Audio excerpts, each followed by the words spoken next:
Hi to all. So ఈ రోజు నుంచి మనం ఏపీఎస్సి డిఎల్ సిలబస్లో ఉండే క్వాంటిటేటివ్ టెక్నిక్స్ని స్టార్ట్ చేసుకుందాము. సో అందులో ఫస్ట్ టాపిక్ వచ్చేసి థియరీ ఆఫ్ శాంప్లింగ్. ఓకేనా? So often known as sampling theory. ఓకేనా? సో ఇది చాలా ఇంపార్టెంట్ అనమాట మనం ఎగ్జామినేషన్ పాయింట్ ఆఫ్ వ్యూలో నుంచి చూసుకుంటే. సో నెంబర్ ఆఫ్ బిట్స్ అనేవి మనకి ఇక్కడ అడుగుతూ ఉంటారనమాట. ఓకేనా? అండ్ ఈ శాంప్లింగ్ థియరీ అనేది థియరిటికల్గా కూడా ప్రాక్టికల్గా కూడా చాలా సందర్భాల్లో యూజ్ అవుతూ ఉంటుంది. ఓకేనా? So if you want to become a social researcher, sampling theory helps you more. ఓకేనా? సో మీరు సోషల్ రీసెర్చర్ అవ్వాలి అని అనుకుంటున్నారనుకోండి. ఓకేనా? ఈ శాంప్లింగ్ థియరీ అనేది మీకు చాలా యూజ్ అవుతుంది అనమాట. ఓకేనా? If you want to go out for taking some samples, ఓకేనా, without knowing this topic you cannot collect the samples. మీకు ఈ టాపిక్ అనేది ఐడియా లేదనుకోండి, మీరు శాంపుల్స్ని సరిగ్గా కలెక్ట్ చేసుకోలేరు అనమాట. ఒకవేళ మీరు కలెక్ట్ చేసుకున్నా కూడా that is subject to lot of errors. ఓకేనా? సో మీరు ఈ అసలు బేసిక్ ఐడియా, శాంప్లింగ్ మీద బేసిక్ ఐడియా లేకుండా మీరు శాంప్లింగ్ చేసినా కూడా ఆ శాంపుల్స్ అనేవి చాలా ఎర్రర్స్తో ఉంటాయి అన్నమాట. ఓకేనా? సో వాటన్నిటి గురించి కూడా మనం ఇప్పుడు డిస్కస్ చేసుకుంటాం. అసలు శాంప్లింగ్ అంటే ఏంటి? ఓకేనా? శాంపుల్స్ ఎందుకు తీసుకోవాలి? ఓకేనా? అదేవిధంగా ఆ శాంపుల్స్ని తీసుకొని మనం ఏం చేయాలి? ఓకేనా? సో ఏ విధంగా అనాలిసిస్ చేయాలి అనేదంతా కూడా మనం ఇక్కడ చూసుకుంటాం అనమాట. So before going to the topic, మనము అసలు ఫస్ట్ ఆఫ్ ఆల్ డేటాతో ఏమేమి చేస్తాం అనేది చూద్దాం. సో ఫస్ట్ చూడండి, stage one collection of data. We have to collect the data at stage 1. ఓకేనా? సో డేటాని కలెక్ట్ చేసుకుంటాం అన్నమాట. Stage 2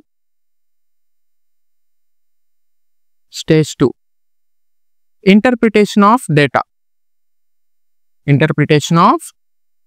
data. సో కలెక్ట్ చేసుకున్న డేటాని మనం అరేంజ్ చేసుకొని ఇంటర్ప్రిటేట్ చేసుకుంటాం. ఓకేనా? Stage 3 drawing inferences.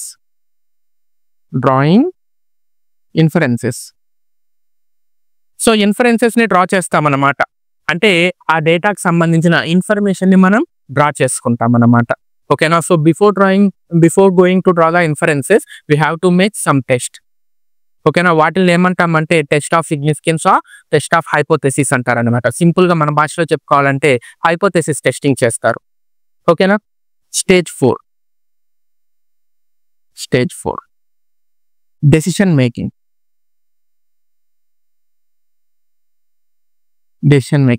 So after taking inferences we have to make decisions. ఓకేనా? మనం ఏం చేయాలి? డెసిషన్ తీసుకోవాలన్నమాట. ఫర్ ఎగ్జాంపుల్ మీరు ఏదన్నా ఒక కొత్త ప్రోడక్ట్ని లాంచ్ చేయాలనుకుంటున్నారు. సో కొత్త ప్రోడక్ట్ని లాంచ్ చేసేటప్పుడు ముందు ఏం చేస్తారు? మార్కెట్ సర్వే చేస్తారా లేదా?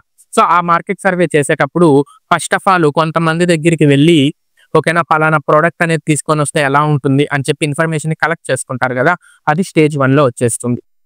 ఓకేనా? సో వాళ్ళు చెప్పిన ఇన్ఫర్మేషన్ మొత్తాన్ని కూడా అరేంజ్ చేసి ఇంటర్ప్రిటేట్ చేసుకుంటారు. ఓకేనా? అది స్టేజ్ 2. ఓకేనా? జనరల్గా ఈ ఇంటర్ప్రిటేషన్ ఆఫ్ డేటా స్టేజ్ 2 ఉంది కదా, దాన్నే మనం డిస్క్రిప్టివ్ స్టాటిస్టిక్స్ అని కూడా అంటాం అన్నమాట. ఓకేనా?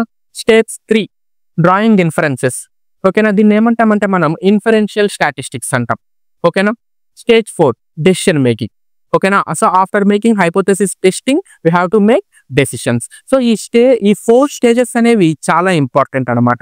అందులో మోస్ట్ ఇంపార్టెంట్ ఏంటి అంటే first stage collection of data. ఓకేనా? So based on the stage 1 we have to make the decisions. ఓకేనా? So decisions are completely based on the stage 1 collection of data. ఓకేనా? సో మీరు డేటాని కలెక్ట్ చేసుకుంటారు కదా, దాని మీద మాత్రమే డెసిషన్ మేకింగ్ అనేది ఉంటుందన్నమాట. ఎందుకంటే మీరు కలెక్ట్ చేసుకున్న డేటాని ఇంటర్ప్రిటేట్ చేస్తారు, మీరు కలెక్ట్ చేసుకున్న డేటాకే ఇన్ఫరెన్సెస్ అప్లై చేస్తారు, మీరు కలెక్ట్ చేసుకున్న డేటాని బేస్ చేసుకునే మీరు డెసిషన్స్ అనేవి తీసుకుంటారు అనమాట. అవునా కదా? సో స్టేజ్ 1 ఏంటి? Collection of data. ఈ డేటా కలెక్షన్ అనేది మనకి చాలా ఇంపార్టెంట్ అనమాట. ఓకేనా? సో ఈ డేటా కలెక్షన్ చేసేదానికి మన దగ్గర 2 మెథడ్స్ ఉన్నాయి. ఓకేనా? సో నేను ఇక్కడ ఏ విధంగా డేటాను తీసుకుంటారు అనే దాని మీద చెప్తున్నాను. ఓకేనా? సో చూడండి, డేటా కలెక్షన్ అనేది మనము శాంపుల్స్ తీసుకోవచ్చు, సెన్సస్ తీసుకోవచ్చు.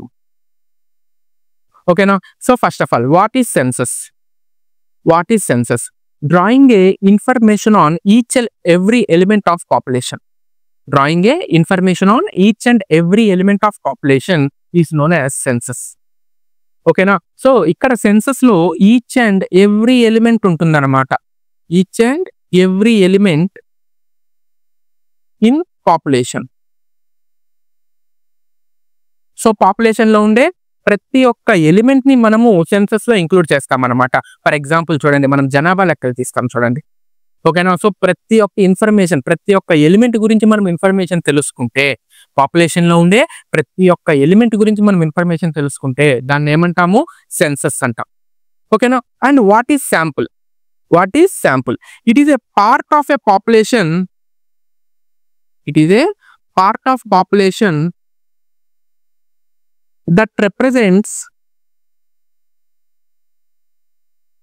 the whole characteristic of population. So what is sample? What is sample? It is a part of population. Sample is a some part of population, but those some part represents the whole characteristic of the population. ఓకేనా? So ఆ మీరు తీసుకున్న ఆ part ఏదైతే ఉందో, ఆ samples ఏవైతే ఉన్నాయో, ఆ శాంపుల్స్ అనేవి టోటల్ పాపులేషన్ కి రిప్రజెంటేటివ్స్ అవ్వాలి. ఓకేనా? సో డిఫరెన్స్ అర్థమైందా శాంపుల్ కి సెన్సస్ కి? ఈ సెన్సస్ ని మనం ఏమంటామంటే కంప్లీట్ ఎన్యూమరేషన్ అంటాం. సెన్సస్ ని మనం ఏమంటాము? కంప్లీట్ ఎన్యూమరేషన్ అని అంటాం అన్నమాట. సో సెన్సస్ ని కంప్లీట్ ఎన్యూమరేషన్ అంటాం. ఓకేనా? So the method for taking samples is known as sampling. ఓకేనా? The method for taking samples is known as sampling. ఓకేనా? సో మనం శాంపుల్స్ ని ఎలా అయితే కలెక్ట్ చేసుకుంటామో, ఏ పద్ధతిలో అయితే కలెక్ట్ చేసుకుంటామో దాన్ని ఏమంటాం మనం? శాంప్లింగ్ అంటాం అన్నమాట. అర్థమైందా? అర్థమైందా? సో శాంపుల్ అంటే అర్థమైందా? సెన్సస్ అంటే అర్థమైందా? ఓకేనా? సో చూడండి, చూడండి, ప్రతి దగ్గర కూడా, ప్రతిసారి కూడా మనం ఏం చేయాల్సి వస్తుంది అంటే హోల్ పాపులేషన్ కి సంబంధించి, లేకపోతే ఇన్ఫినిట్ యూనివర్స్ కి సంబంధించి ఇన్ఫర్మేషన్ తెలుసుకోవాల్సి వస్తుంది అనమాట. ఓకేనా? So what ever job you have to undertake, so you need to collect the whole data. ఆ పరిస్థితుల్లో మీకు ఆ ఇన్ఫర్మేషన్ తెలియాలి.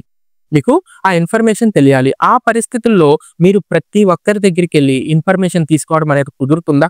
కుదరదు కదా. ఫర్ ఎగ్జాంపుల్ చెప్తున్నాను చూడండి. సో ఒక క్లాస్ రూమ్ ఉంది. ఆ క్లాస్ రూమ్ లో 500 స్టూడెంట్స్ ఉన్నారు. ఆ క్లాస్ రూమ్ లో 500 స్టూడెంట్స్ ఉన్నారు. ఓకేనా? సో మీరు ఒక ఎగ్జామ్ ని కండక్ట్ చేశారు. సో ఒక ఎగ్జామినేషన్ ని కండక్ట్ చేసినప్పుడు మీరు total performance in the examination ఎలా ఉందో తెలుసుకోవాలనుకుంటున్నారు. So there is a class having 500 students. You conducted an exam. So ఒక ఎగ్జామ్ ని కండక్ట్ చేశారు and you want to know the performance in that exam. ఆ ఎగ్జామినేషన్ లో క్లాస్ పర్ఫార్మెన్స్ ఎలా ఉందో తెలుసుకోవాలి అని అనుకుంటున్నారు మీరు. ఓకేనా? ఇప్పుడు ఏం చేస్తారు? మీకేమో తక్కువ టైం ఉంది. ఇప్పుడు ఏం చేస్తారు? మీరు ఒక్కొక్కరి దగ్గరికి వెళ్ళి మీ మార్కులు ఎంత, ఎన్ని వచ్చాయి, ఏంటి అని చెప్పి తెలుసుకుంటారా? అలా తెలుసుకోలేరు కదా. అలా కాకుండా 500 మంది నుంచి కాకుండా 50 శాంపుల్స్ ని డ్రా చేశారు. 50 మెంబర్స్ ని పక్కకి తీసుకొని వచ్చి మీకు ఎన్ని మార్క్స్ వచ్చాయి అని అడిగారు. ఓకేనా? సో వాళ్ళు చెప్పారు. చూడండి, ఈ 50 శాంపుల్స్ టోటల్ క్లాస్ కి రిప్రజెంటేటివ్స్ గా ఉన్నారా లేదా? ఈ 50 శాంపుల్స్ టోటల్ క్లాస్ కి రిప్రజెంటేటివ్ గా ఉన్నారా లేదా? ఎస్, ఈ 50 శాంపుల్స్ టోటల్ క్లాస్ కి రిప్రజెంటేటివ్స్ గా ఉన్నారు. అర్థమవుతుందా? సో ఇక్కడ చూడండి, మీరు ఇక్కడ శాంపుల్స్ తీసుకుంటున్నారు కదా. So samples are the representatives for the population. If you want to undergo to taking 500 students information, it leads to complete enumeration. మీరు 500 మంది స్టూడెంట్స్ దగ్గర నుంచి ఇన్ఫర్మేషన్ తీసుకోవాలి అని అనుకుంటే దాన్ని ఏమంటామని చెప్పాము? కంప్లీట్ ఎన్యూమరేషన్ అంటాం అన్నమాట. ఓకేనా? దాన్ని ఏమంటాము? కంప్లీట్ ఎన్యూమరేషన్ అంటాం. సో ఇప్పుడు చూడండి, మీరు 500 మంది దగ్గర నుంచి ఇన్ఫర్మేషన్ తీసుకున్నారు అనుకోండి, it requires lot of time. ఓకేనా? And it inquires some cost. ఓకేనా? కొంచెం కాస్ట్ కూడా మీరు ఇంకర్ అవుతారన్నమాట. అవునా కదా? అండ్ కొన్ని ఎర్రర్స్ వచ్చే అవకాశం కూడా ఉంటుంది. ఎందుకు చెప్పిన వాళ్ళే మళ్ళీ చెప్పడము, రిపిటేషన్ తీసుకోవడము. ఓకేనా? ఇటువంటి సిచ్యువేషన్స్ ఎన్నో ఉంటాయి కంప్లీట్ ఎన్యూమరేషన్ లో. అండ్ మీకు అనాలిసిస్ కూడా చాలా కష్టంగా ఉంటుంది. ఓకేనా. సో చూడండి, మీరు 500 స్టూడెంట్స్ కి సంబంధించిన డేటా అనాలిసిస్ చేయడం ఈజీనా, 50 శాంపుల్స్ కి సంబంధించి డేటా అనాలిసిస్ చేయడం ఈజీనా? ఓకేనా. సో మీరు 50 శాంపుల్స్ కి సంబంధించి డేటా అనాలిసిస్ చేయడం ఈజీ కదా. ఓకేనా. So this means sample saves the time and it saves the cost and it gives accuracy and it is reliable. ఓకేనా. And what is sampling? Sampling అంటే ఏంటి? చూడండి, the method of taking samples from the total population is called sampling. ఓకేనా. The methods of taking samples from the total population నుంచి మీరు samples తీసుకునే method ఉంటుంది కదా, దాన్నే ఏమంటామంటే మనం శాంప్లింగ్ అంటాం అనమాట. ఓకేనా. So obtaining a information from the large group of population through small samples. So ఒక లార్జ్ గ్రూప్ ఆఫ్ పాపులేషన్ నుంచి స్మాల్ శాంపుల్స్ ద్వారా ఇన్ఫర్మేషన్ ని కలెక్ట్ చేసుకుంటే దాన్నే శాంప్లింగ్ అంటారు. ఓకేనా. సో చూడండి, లార్జ్ గ్రూప్ ఆఫ్ పాపులేషన్ నుండి స్మాల్ శాంపుల్స్ ద్వారా ఇన్ఫర్మేషన్ ని కలెక్ట్ చేసుకుంటే దాన్ని ఏమంటాము? శాంప్లింగ్ అంటాం అన్నమాట. ఓకేనా. సో చూడండి,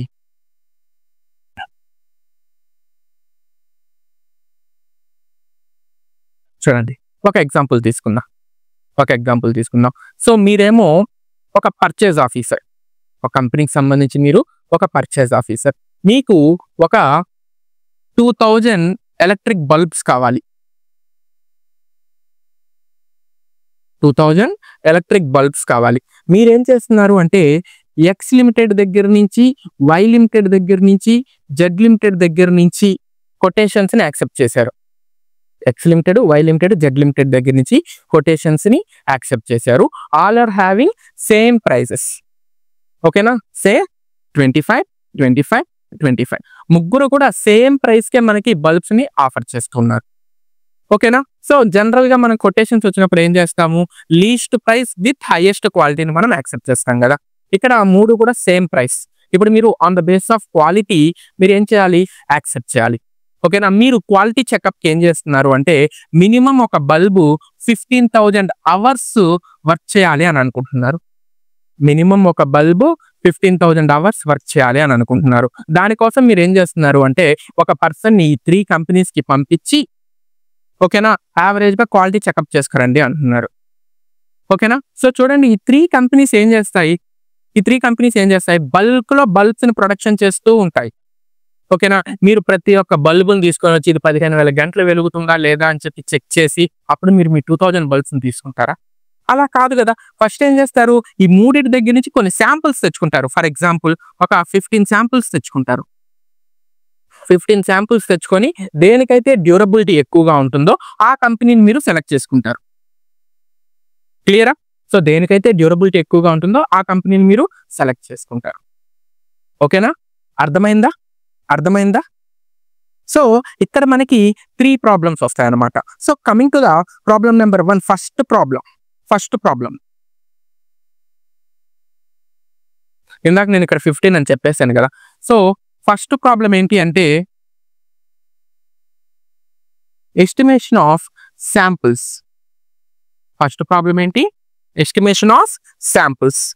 ఓకేనా. ఎస్టిమేషన్ ఆఫ్ శాంపుల్స్, ఎన్ని శాంపుల్స్ తీసుకోవాలి అనేది ఫస్ట్ ప్రాబ్లం అయితే, సెకండ్ ప్రాబ్లం వచ్చి estimation of characteristic, and third problem వచ్చేసి డెసిషన్ మేకింగ్.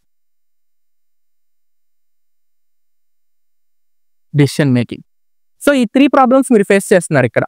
చూడండి ఏ విధంగా మీకు 2000 బల్బులు కావాలి. మీకు ఎన్ని బల్బులు కావాలి? 2000 బల్బులు కావాలి.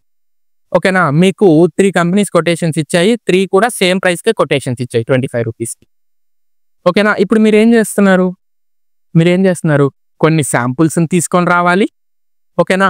కొన్ని పారామీటర్స్ మీద ఆ శాంపుల్స్ ని చెక్ చేయాలి. ఫైనల్ గా మీరు డెసిషన్ తీసుకోవాలి. ఓకేనా. సో చూడండి, ఎన్ని శాంపుల్స్ తీసుకురావాలి? ఎస్టిమేట్ చేయాలి. మీరేం చేయాలి? ఎస్టిమేట్ చేయాలి. ఎన్ని samples? How many samples would you take for the test? Durability test. So ఎన్ని శాంపుల్స్ ఇందాక మనం చెప్పుకున్నాం కదా 15 శాంపుల్స్. సో అది ఫస్ట్ ప్రాబ్లం దీన్ని మీరు సెలెక్ట్ చేసుకోవాలి, డిటర్మినేషన్ ఆఫ్ శాంపుల్ సైజ్. ఓకేనా. సెకండ్ ప్రాబ్లం చూడండి, ఎస్టిమేషన్ ఆఫ్ క్యారెక్టరిస్టిక్. సో నేను ఇందాక చెప్పాను కదా ఒక్కొక్క బల్బు కూడా 15,000 అవర్స్ పనిచేయాలి. ఒక్కొక్క బల్బు కూడా ఎన్ని అవర్స్ పనిచేయాలి? 15,000 అవర్స్ పనిచేయాలి. ఓకేనా. సో మీరు ఏ క్యారెక్టరిస్టిక్ మీద శాంపుల్స్ తీసుకుంటున్నారు, అనేది సెకండ్ ప్రాబ్లం. థర్డ్ ప్రాబ్లం ఏంటి? Decision making. So before you going to the decision making you have to apply various test like test of hypothesis or test of significance. After that only you draw a decisions. ఓకేనా. So చూడండి, మీరు ఈ third ప్రాబ్లమ్ని face చేసే ముందు ఏం చేయాలి? Decision making తీసుకునే ముందు ఏం చేయాలి? మీరు test of significance or test of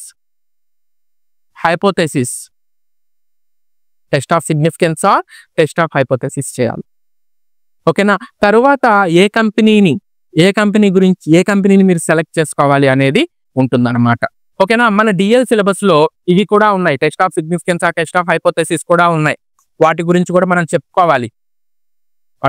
మనం ఏం చేయాలి? ఒక్కొక్కటి కూడా చెప్పుకోవాలన్నమాట. ఓకేనా. అందులో మళ్ళీ 2 టైప్స్ వస్తాయి. ఓకేనా. దానికంటే ముందు మనం ప్రాబబిలిటీ అండ్ ప్రాబబిలిటీ డిస్ట్రిబ్యూషన్స్ గురించి చెప్పుకోవాలి. ఓకేనా. అర్థమైందా? So what is sampling? So simply saying sampling means obtaining a large information,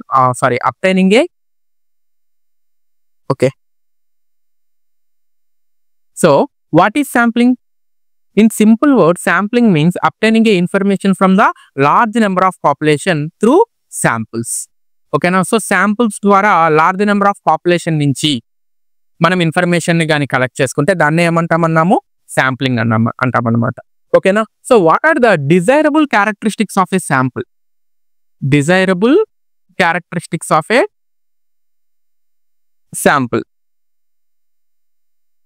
so sample కుండే డిజైరబుల్ క్యారెక్టరిస్టిక్స్ ఏంటి? ఇట్ గివ్స్ ప్రిసైజ్ ఇన్ఫర్మేషన్, ఖచ్చితమైన ఇన్ఫర్మేషన్ ఇవ్వాలి.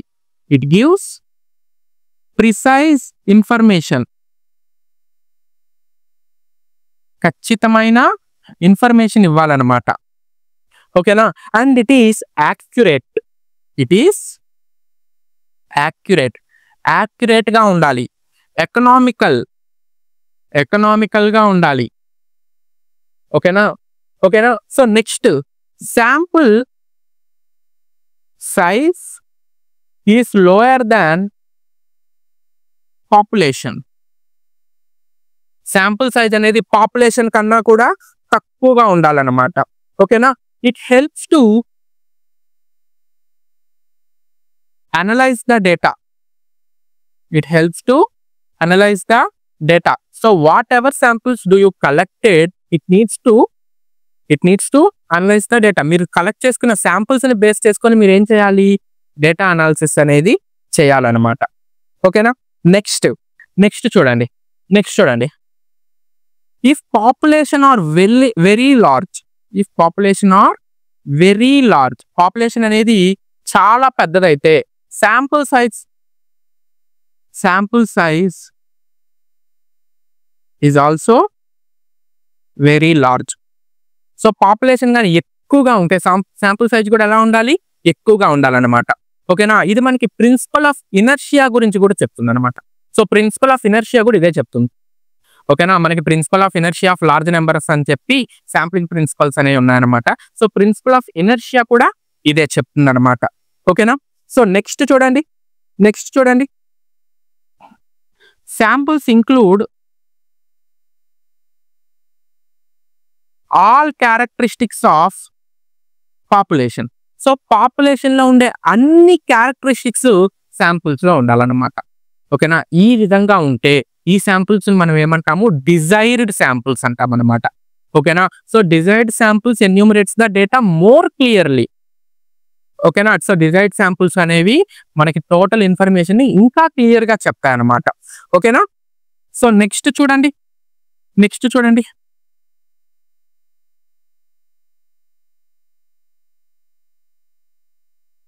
నెక్స్ట్ చూసుకుంటే comparison between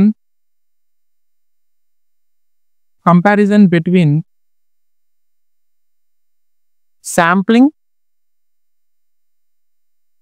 and complete enumeration. Comparison between sampling and complete enumeration. So ఇది sampling, ఇది complete enumeration. Complete enumeration nothing but census. Okay now, so collecting information from each and every element of the population is known as census. So first చూడండి, first point of difference, speed. Okay na, in sampling we have to collect the data very fastly. Okay na, so very fast. Census లో అయితే speed ఎలా ఉంటుంది, స్లోగా ఉంటుంది. Next coming to the cost, sampling is more economical. Sampling అనేది more economical. ఓకేనా, so as compared to the complete enumeration, sampling saves the cost. ఓకేనా, so sampling వల్ల మీరు ఇన్ఫర్మేషన్ అనేది తక్కువ కాస్ట్ లో తెచ్చేసుకోవచ్చు. ఓకేనా, కంప్లీట్ ఎన్యూమరేషన్ అనుకోండి, it is more costly. Complete enumeration అనేది ఎక్కువ కాస్ట్లీ అనమాట. Next reliability. మీరు కలెక్ట్ చేసుకున్నది ఎంతవరకు నమ్మొచ్చు. ఓకేనా, ఎంతవరకు నమ్మదగినగా ఉంటుంది. సో శాంప్లింగ్ లో రిలయబిలిటీ అనేది ఎక్కువగా ఉంటుంది అనమాట. ఓకేనా, సో మీరు ప్రాబబిలిటీ శాంప్లింగ్ మెథడ్ లో వెళ్ళారనుకోండి, ఎక్కడెక్కడ ఎవరెవరి దగ్గర నుంచి మీరు ఇన్ఫర్మేషన్ కలెక్ట్ చేసుకోవాలి, ఎక్కడెక్కడ ఇన్ఫర్మేషన్ కలెక్ట్ చేసుకోవాలి అనేది మీరు ముందుగానే ప్రీ డిటర్మైన్ అయిపోయి ఉంటారు. కాబట్టి మీరు ఆ శాంప్లింగ్ మెథడ్ లో రిలయబిలిటీ అనేది ఎక్కువగా ఉంటుంది, అంటే కరెక్ట్ ఇన్ఫర్మేషన్ వచ్చేస్తుంది. ఓకేనా, అదే కంప్లీట్ ఎన్యూమరేషన్కి వచ్చేటప్పటికి అంత కరెక్ట్ ఇన్ఫర్మేషన్ వచ్చే అవకాశం అనేది ఉండదన్నమాట. ఓకేనా, అంటే ఈచ్ అండ్ ఎవ్రీ ఎలిమెంట్ దగ్గర నుంచి మీరు ఇన్ఫర్మేషన్ రాబట్టుకుంటున్నారు కదా, సో వాళ్ళందరూ కూడా కరెక్ట్ ఇన్ఫర్మేషన్ చెప్తారని రూల్ ఏం లేదు కదా. ఓకేనా, అందుకని రిలయబిలిటీ అనేది శాంప్లింగ్ లో ఎక్కువగా ఉంటుంది, కంప్లీట్ ఎన్యూమరేషన్ లో తక్కువగా ఉంటుంది. Next accuracy. So coming to the sampling. ఓకేనా, సో మీరు శాంప్లింగ్ చేసేటప్పుడు each and every element in the sampling subject to some errors, which is sampling error. ఓకేనా, సో చూడండి, మనం శాంపుల్స్ లో తీసుకునే ఎలిమెంట్స్ ఉంటాయి కదా, ఆ ఎలిమెంట్స్ లో కొన్ని ఎర్రర్స్ అనేవి రావచ్చు మనకి. ఓకేనా, ఫర్ ఎగ్జాంపుల్ శాంప్లింగ్ మెథడ్ అనేది కరెక్ట్ గా ఉండకపోవచ్చు, లేకపోతే ఒక శాంపుల్ బదులు ఇంకొక శాంపుల్ తీసుకోవచ్చు. ఓకేనా, సో అట్లాగా కొన్ని ఎర్రర్స్ అనేవి రావచ్చు అనమాట. ఆ విధంగా ఎర్రర్స్ వస్తే, శాంప్లింగ్ లో ఎర్రర్స్ వస్తే మనం ఏమంటాము, శాంప్లింగ్ ఎర్రర్స్ అంటాం. సో ఈ శాంప్లింగ్ ఎర్రర్స్ అనేవి ఓన్లీ శాంప్లింగ్ లోనే ఉంటాయి. అనమాట. ఈ శాంప్లింగ్ ఎర్రర్స్ ని మనము వేరియస్ అప్రోచెస్ ద్వారా తగ్గించుకోవచ్చు.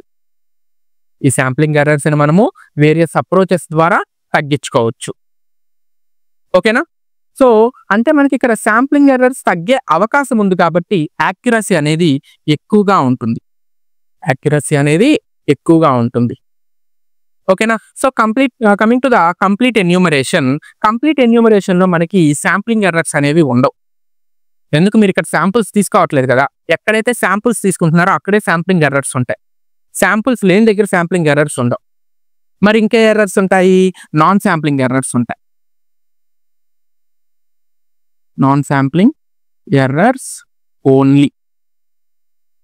ఓకేనా, సో చూడండి, కంప్లీట్ ఎన్యూమరేషన్ లో ఎర్రర్స్ ఉంటాయి, నాన్ శాంప్లింగ్ ఎర్రర్స్ ఉంటాయి. ఈ నాన్ శాంప్లింగ్ ఎర్రర్స్ అనేవి శాంప్లింగ్ లో కూడా ఉంటాయి.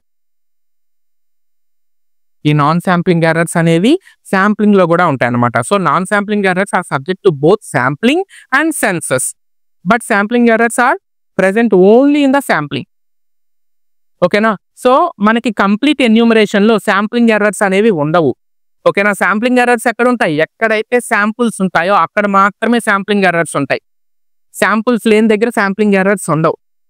ఓకేనా, నాన్ శాంప్లింగ్ ఎర్రర్స్ వచ్చేటప్పటికి మీకు కంప్లీట్ ఎన్యూమరేషన్ లో ఉంటుంది, శాంప్లింగ్ లో కూడా ఉంటుంది అనమాట.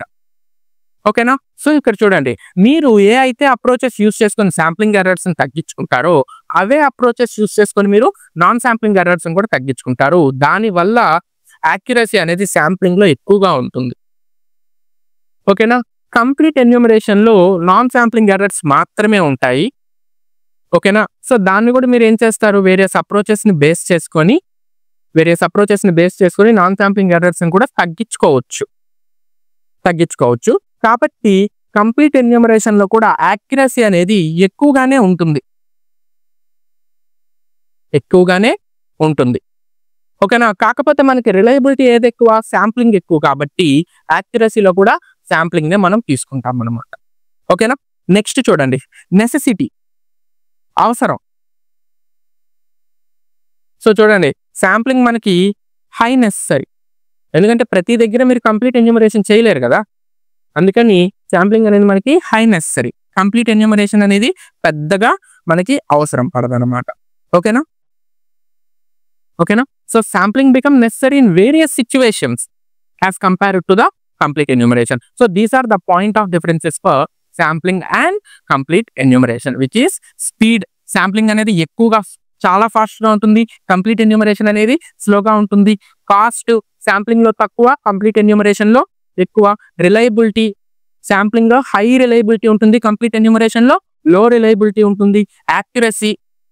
accuracy based on the reliability of the sampling, accuracy is high as compared to the complete enumeration. Necessity, okay, now sampling becomes necessary in various situations, whereas complete enumeration are not necessary. Okay na, అర్థమైందా? ఇవి main point of differences between sampling and complete enumeration.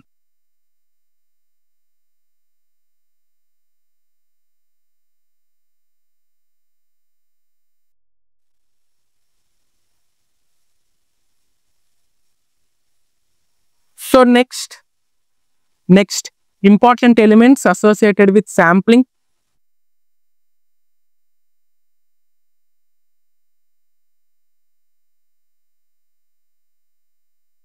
Important concepts relating to sampling. First, the universe or population. Second, the stratum. Third, the element. Fourth, the sample. Okay na? So first the universe or population, second is stratum, element, sample. So వీటి గురించి మనం ఒక్కొక్కటిగా discuss చేసుకుందాం. ఓకేనా. So next చూడండి, the concepts associated with sampling. ఓకేనా. So sampling తో associate అయ్యే కాన్సెప్ట్స్ వచ్చేసి మనకి universe or population, stratum, element and sample. ఓకేనా. సో వీటి గురించి మనం డిస్కస్ చేసుకుందాం. ఓకేనా. First the universe or population. First one universe or population. So universe అన్నా పాపులేషన్ అన్నా ఒకటే అన్నమాట. ఓకేనా. సో చూడండి what is universe or population. Universe or population అంటే ఏంటి? ఓకేనా. సో చూడండి, ద టోటాలిటీ ఆఫ్ ఎలిమెంట్స్. ఓకేనా. So the totality of elements or number of persons, the total number of persons containing for the study. ఓకేనా. So మనం చేసే study కోసం మొత్తం ఎంతమంది పర్సన్స్ ఉన్నారో, ఓకేనా, దాన్ని ఏమంటాం మనం? పాపులేషన్ అంటాం అనమాట. ఓకేనా. ఈ యూనివర్స్ ఆర్ పాపులేషన్ మనకి 2 టైప్స్ అనమాట. ఏంటంటే infinite population and finite population. Infinite population and finite population. So 2 types. Infinite population అంటే so the maximum number of elements ఎన్నో తెలియకుండా ఉంటే అది ఇన్ఫైనైట్ పాపులేషన్. ఓకేనా. ఫైనైట్ పాపులేషన్ అంటే పాపులేషన్ వాల్యూ అనేది మనకి తెలుస్తుంది అనమాట. ఫర్ ఎగ్జాంపుల్ మనము పాపులేషన్ ని క్యాపిటల్ ఎన్ తో డినోట్ చేస్తాం కదా. So capital N is equal to infinity అయితే ఇన్ఫైనైట్ పాపులేషన్. ఎగ్జాంపుల్ చూసుకున్నట్లయితే సో చూడండి, number of flowers in a city. ఒక సిటీలో ఉండే నెంబర్ ఆఫ్ ఫ్లవర్స్, ఇది ఇన్ఫినిట్ పాపులేషన్ అనమాట. ఫైనైట్ పాపులేషన్ కి ఎగ్జాంపుల్ చూసుకున్నట్లయితే number of cars registered in a city, number of cars registered in a city, ఇదేమవుతుంది ఫైనైట్ పాపులేషన్ అవుతుంది. ఓకేనా, అర్థమైందా? సో యూనివర్స్ ఆర్ పాపులేషన్ ని మనము 2 types గా డివైడ్ చేసుకోవచ్చు. ఫస్ట్ది ఇన్ఫినిట్ పాపులేషన్, సెకండ్ది finite population. So infinite population అంటే ఏంటి, మనకి నెంబర్ ఆఫ్ ఎలిమెంట్స్ ఎన్ని ఉంటాయో తెలియదు అనమాట. ఓకేనా, ఫైనైట్ పాపులేషన్ అంటే ఏంటి, we know the number of elements. ఓకేనా, so n is equal to infinity అయితే ఇన్ఫినిట్ అనమాట. ఓకేనా, n is equal to A అని ఇచ్చాడు అనుకోండి, ఇక్కడ ఏ అంటే some value. So n is equal to A అని ఇస్తే అది ఏమవుతుంది, ఫైనైట్ పాపులేషన్ అవుతుంది. ఓకేనా, నెక్స్ట్ చూడండి,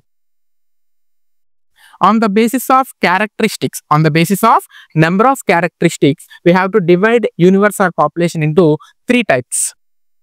Okay na, univariate population, bivariate population and multivariate population. Univariate population, bivariate population and multivariate population. So చూడండి, if we study about only one characteristic of the population, it is called univariate population. Or ఇంకో రకంగా చెప్పుకోవాలి అంటే, so చూడండి, population are categorized on the basis of only one characteristic. ఓకేనా, so population categorized on the basis of only one characteristics. So single characteristic తో మనం కానీ population ని కేటగరైజ్ చేస్తుంటే దాన్ని ఏమంటాం మనం, యూనివేరియేట్ పాపులేషన్ అంటాం అన్నమాట. ఏమంటాము, యూనివేరియేట్ పాపులేషన్ అంటాం. ఫర్ ఎగ్జాంపుల్ చూడండి, మనకి ఏ విధంగా వస్తుందంటే, population categorized on the basis of age, on the basis of educational qualification, అదేవిధంగా on the basis of gender. ఇందులో ఓన్లీ ఒకటే అనమాట. అండ్ ఇది మ్యూచువల్లీ ఎక్స్క్లూజివ్ అయి ఉంటాయి. ఫర్ ఎగ్జాంపుల్ చూడండి, మీరు పాపులేషన్ ని on the basis of age తో కేటగరైజ్ చేశారనుకోండి, దాని అర్థం ఏంటి, ఆ పాపులేషన్ ని మీరు ఎడ్యుకేషనల్ క్వాలిఫికేషన్ తో అదేవిధంగా జెండర్ తో కేటగరైజ్ చేయకూడదు ఎక్కడ, యూనివేరియేట్ లో. ఓకేనా, అర్థమైందా? సో యూనివేరియేట్ క్యారెక్టరిస్టిక్ అంటే ఏంటి, the categorisation of population is based on only one characteristic. కేవలం ఒక క్యారెక్టరిస్టిక్ మాత్రమే తీసుకొని మనము పాపులేషన్ ని కేటగరైజ్ చేస్తుంటాము. ఓకేనా, దాన్ని ఏమంటాం మనము, యూనివేరియేట్ పాపులేషన్. ఇంకొక ఎగ్జాంపుల్ చెప్తాను చూడండి. సో ఒక సిటీలో 18 to 25 ఏజ్ గ్రూప్ వాళ్ళు ఎంతమంది ఉన్నారు. ఓకేనా, ఒక సిటీలో మొత్తం ఎంత పాపులేషన్ అయినా ఉండనివ్వండి. ఓకేనా, మీకు ఎవరు కావాలి, మీ టార్గెటెడ్ పాపులేషన్ ఏంటి, 18 to 25 ఇయర్స్ ఆఫ్ ఏజ్ వాళ్ళు. ఓకేనా, సో ఇక్కడ మీరు పాపులేషన్ ఏ విధంగా కేటగరైజ్ చేస్తున్నారు, 18 నుంచి 25 సంవత్సరాల మధ్యలో ఉండేవాళ్ళు. ఓకేనా, లేదు అనుకుంటే ఒక ఏరియాలో PhD కంప్లీట్ చేసిన వాళ్ళు ఎంతమంది, లేదు అనుకుంటే ఒక ఏరియాలో మేల్స్ ఎంతమంది ఆర్ ఫీమేల్స్ ఎంతమంది. ఇక్కడ మేల్ ఆర్ ఫీమేల్ అన్నారు కదా, బైవేరియేట్ అంటారేమో, కాదు, మేల్ ఆర్ ఫీమేల్ అంటే on the base of gender కిందకు వస్తుంది. జెండర్ అనేది సింగిల్ క్యారెక్టరిస్టిక్.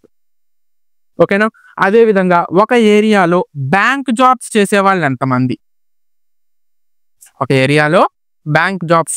ఎంతమంది, అంటే పాపులేషన్ ని మీరు సింగిల్ క్యారెక్టరిస్టిక్ మీద డివైడ్ చేస్తే అదేమవుతుంది, యూనివేరియేట్ పాపులేషన్ అవుతుంది అనమాట.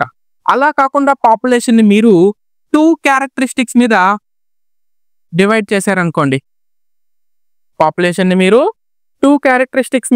చేశారనుకోండి, అదేమవుతుంది, బైవేరియేట్ క్యారెక్టరిస్టిక్స్, బైవేరియేట్ పాపులేషన్ అవుతుంది అనమాట. ఓకేనా, so population are categorized on the basis of 2 variables or 2 characteristics. For example, age and educational qualification, అదేవిధంగా జెండర్ అండ్ ఎడ్యుకేషనల్ క్వాలిఫికేషను, అదేవిధంగా ఏజ్ అండ్ ఎడ్యుకేషనల్ క్వాలిఫికేషను. ఈ విధంగా కానీ మీరు డివైడ్ చేసినట్లయితే ఇక్కడ 2 బేసిస్ ఉన్నాయి, 2 క్యారెక్టరిస్టిక్స్ ఉన్నాయి. సో ఎగ్జాంపుల్ చూడండి, ఒక సిటీలో 18 to 25 ఇయర్స్ మధ్యలో పీజీ కంప్లీట్ చేసిన వాళ్ళు ఎంతమంది. ఇక్కడ క్యారెక్టరిస్టిక్స్ చూడండి, ఏజ్ పెట్టుకున్నారు, పీజీ కంప్లీట్ అయిన వాళ్ళు మీ టార్గెటెడ్ పాపులేషన్ ఎవరు, ఇక్కడ 18 to 25 ఇయర్స్ మధ్యలో ఉండాలి అండ్ పీజీ కంప్లీట్ చేసి ఉండాలి. నెక్స్ట్, ఒక ఏరియాలో మేల్స్ పీజీ కంప్లీట్ చేసిన వాళ్ళు ఎంతమంది, ఆర్ ఒక ఏరియాలో ఫీమేల్స్ పీజీ కంప్లీట్ చేసిన వాళ్ళు ఎంతమంది, on the basis of gender as well as on the basis of educational qualification. తర్వాత చూడండి, ఒక ఏరియాలో 18 to 25 మధ్య ఏజ్లో, ఒక ఏరియాలో 18 to 25 మధ్య ఏజ్లో ఏజ్ అండ్ జెండర్ మేల్స్ ఎంతమంది ఉన్నారు, ఫీమేల్స్ ఎంతమంది ఉన్నారు. ఒక ఏరియాలో 18 to 25 మధ్య ఏజ్లో మేల్స్ ఎంతమంది ఉన్నారు, ఫీమేల్స్ ఎంతమంది ఉన్నారు. ఓకేనా, ఇదేంటిది బైవేరియేట్ పాపులేషన్. ఓకేనా, coming to multivariate population. So multivariate population అంటే ఏంటి, more than 2 characteristics, more than 2 characteristics గానుంటే ఓకేనా అదేమవుతుంది, మల్టీవేరియేట్ పాపులేషన్ అవుతుంది అనమాట. ఓకేనా, సో మీరు మీ టార్గెటెడ్ పాపులేషన్ని ఏజ్, ఎడ్యుకేషనల్ క్వాలిఫికేషను, జాబ్ ఈ విధంగా డివైడ్ చేస్తున్నారు. ఇక్కడ చూడండి, మోర్ దాన్ 2 క్యారెక్టరిస్టిక్స్. సో ఒక ఏరియాలో 18 to 25 ఏజ్లో పీజీ చేసిన వాళ్ళలో బ్యాంక్ జాబ్స్ చేస్తున్న వాళ్ళు ఎంతమంది, ఒక ఏరియాలో 25 to 40 ఇయర్స్ మధ్య వాళ్ళల్లో పిహెచ్డి చేసిన వాళ్ళల్లో లెక్చరర్ జాబ్స్ చేస్తున్న వాళ్ళు ఎంతమంది. ఓకేనా, ఇక్కడ చూడండి మీ టార్గెటెడ్ పాపులేషన్ ఏ విధంగా డివైడ్ చేసుకున్నారు. మీకు మొత్తం ఎంత పాపులేషన్ అయినా ఉండొచ్చు, అదంతా మీకు అనవసరం. మీకు ఇక్కడ ఏం కావాలి, మీ స్టడీకి కావాల్సిన పాపులేషన్ని ఏ విధంగా డివైడ్ చేసుకుంటున్నారు. ఫర్ ఎగ్జాంపుల్ మీరు only on the basis of age study చేస్తున్నారు అనుకోండి, యూనివేరియేట్ చాలు. ఓకేనా, ఏజ్, ఎడ్యుకేషనల్ క్వాలిఫికేషన్ మీరు స్టడీ చేస్తున్నారు అనుకోండి, బైవేరియేట్. మోర్ దాన్ 2 క్యారెక్టరిస్టిక్స్ అనుకోండి, మీకు మల్టీవేరియేట్. ఓకేనా, సో ఒక ఏరియాలో 30 to 40 ఇయర్స్ మధ్యలో పీజీ క్వాలిఫికేషన్ ఉండి బ్యాంక్ జాబ్ చేసే వాళ్ళు ఎంతమంది, వాళ్ళ మీద స్టడీ చేస్తున్నారు. ఇక్కడ ఏంటిది మల్టీవేరియేట్. ఎందుకు 3 క్యారెక్టరిస్టిక్స్ తీసుకుంటున్నారు. అర్థమైందా, అర్థమైందా. So population on the basis of characteristic మనం ఎన్ని టైప్స్ గా డివైడ్ చేసుకున్నాం, 3 టైప్స్ గా డివైడ్ చేసుకున్నాం. Univariate population, bivariate population and multivariate population. If we have only one characteristic, it is a univariate population, and if we have 2 characteristics, our population are divided among 2 characteristics, it is bivariate population, and population are divided among more than 2 characteristics, it is multivariate population. Okay na, so అర్థమైందా population. Second చూడండి, so the second concept relating to the sampling is strata. Strata. So మనం చాలా దగ్గరలో use చేస్తూ ఉంటాం ఈ strata అనే వర్డ్ని. So what is strata? Simply strata means group. Simply strata means group. అది స్మాల్ గ్రూప్ కావచ్చు, లార్జ్ గ్రూప్ కావచ్చు. ఓకేనా, సో స్ట్రాటా అంటే ఏంటి, ఒక గ్రూప్ అన్నమాట. ఓకేనా, ఇక్కడ ఏం చేస్తాం మనం, ఇక్కడ ఏం చేస్తాము, సో చూడండి మనము పాపులేషన్ మొత్తాన్ని కూడా స్ట్రాటాస్గా డివైడ్ చేసుకుంటాం. పాపులేషన్ మొత్తాన్ని కూడా ఏం చేస్తాము, స్ట్రాటాస్గా డివైడ్ చేసుకుంటాం for hour convenience to take the samples. ఓకేనా, సో చూడండి there is 500 students in a class.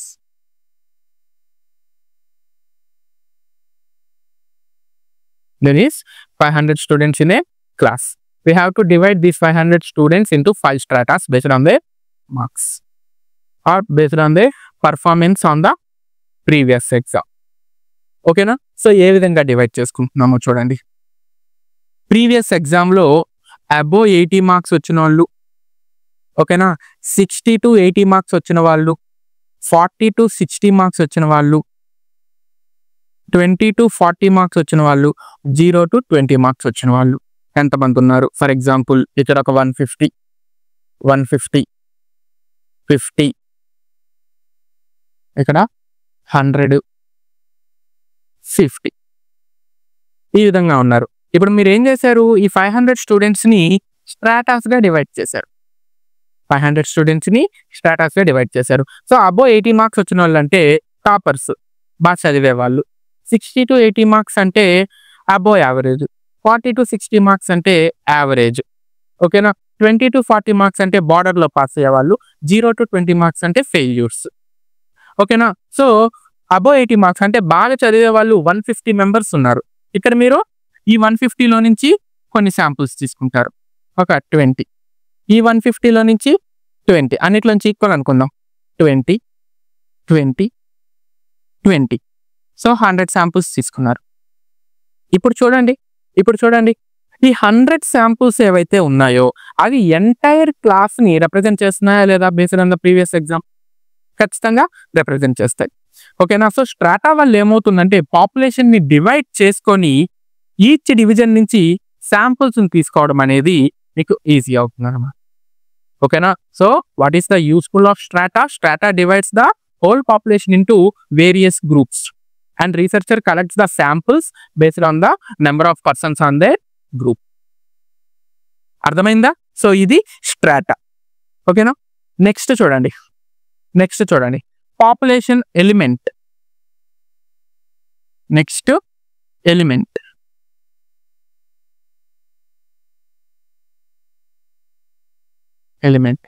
Every unit in the population